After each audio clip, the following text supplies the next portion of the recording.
The wind howled through the dry wooden beams of the frontier auction post, carrying with it the dust of 1,000 broken stories. Wyoming Territory, 1873. The kind of place where mercy was rare, and survival came at a cost most souls couldn't afford. A crowd had gathered, not for cattle, not for land, but for something far more unsettling. 2 little girls stood barefoot on the splintered platform. The older one, no more than 13, held her younger sister tightly, as if her arms alone could shield her from the cruelty surrounding them. The younger girl, barely 7, clutched a ragged doll with missing eyes, her small fingers trembling like leaves in a storm. They didn't cry. That was the part that made it worse. They had already learned that crying didn't change anything. "Lot 27, the auctioneer shouted, his voice sharp as a whip. 2 healthy girls. Strong, quiet, obedient. A murmur spread through the crowd. Some looked away. Others leaned forward. And among them stood a man, tall, broad-shouldered, with a weathered hat casting a shadow over eyes that had seen too much of the world. His name was Samuel Reeves. A rancher, a loner, a man known more for silence than words. But at that moment, his silence was breaking. He watched the girls carefully. Not like the others did, not with calculation, not with hunger, but with something unfamiliar in this place. Concern, pain, recognition. The older girl met his gaze. For a brief second, something passed between them. Not hope. No, something deeper. Understanding. The auctioneer continued. "Do I hear $50? A man laughed. "For 2 mouths to feed? I'll give 20. Another voice. 30. The older girl tightened her grip on her sister. Samuel's jaw clenched. The younger one whispered, barely audible, "Sister, where will we go?" The older girl didn't answer, because she didn't know, because she was afraid that wherever they went, it wouldn't be together. 35, someone shouted. The auctioneer nodded eagerly. "Good. Do I hear 40? Samuel stepped forward. 50. The crowd fell silent. Heads turned. $50 was no small amount. The auctioneer's grin widened. "We have 50. Do I hear 60? No one spoke. The silence stretched. Samuel's eyes never left the girls. Going once. Going twice. A man near the front hesitated, then shook his head. "Not worth it.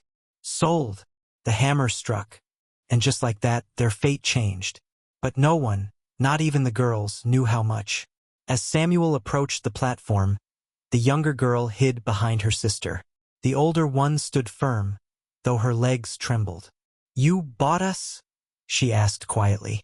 Samuel removed his hat, revealing tired eyes softened by something rare in this land. "I did," she swallowed.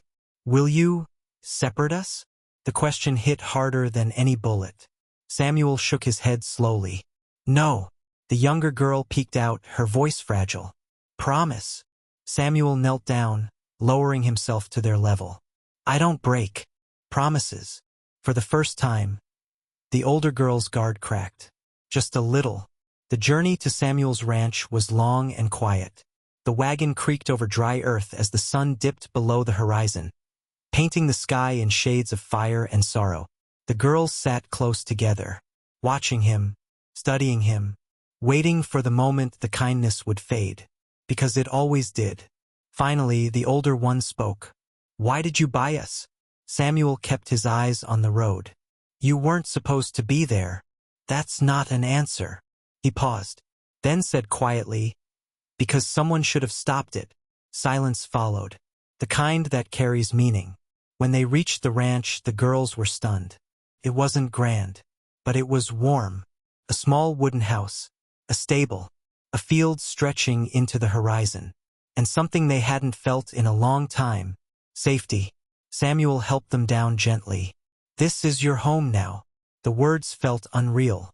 The older girl whispered, "We've heard that before." Samuel nodded. "Then don't believe it yet." That surprised her. "Just stay," he added. "Watch. Decide for yourselves." That night, for the first time in months, the girls slept under a roof without fear of being taken, sold, or separated. But Samuel didn't sleep. He sat outside, staring into the dark. Because he knew something the girls didn't. Their uncle wouldn't let this go. And men like him didn't forget profit. Morning came quietly. Sunlight spilled through the cracks in the wooden walls, touching the girls' faces like something gentle, something unfamiliar. The younger one stirred first. She looked around, confused, then remembered. We're still here. The older sister nodded slowly. Yes, we are. And for the first time in a long time, there was a hint of hope in her voice. Days passed, then weeks.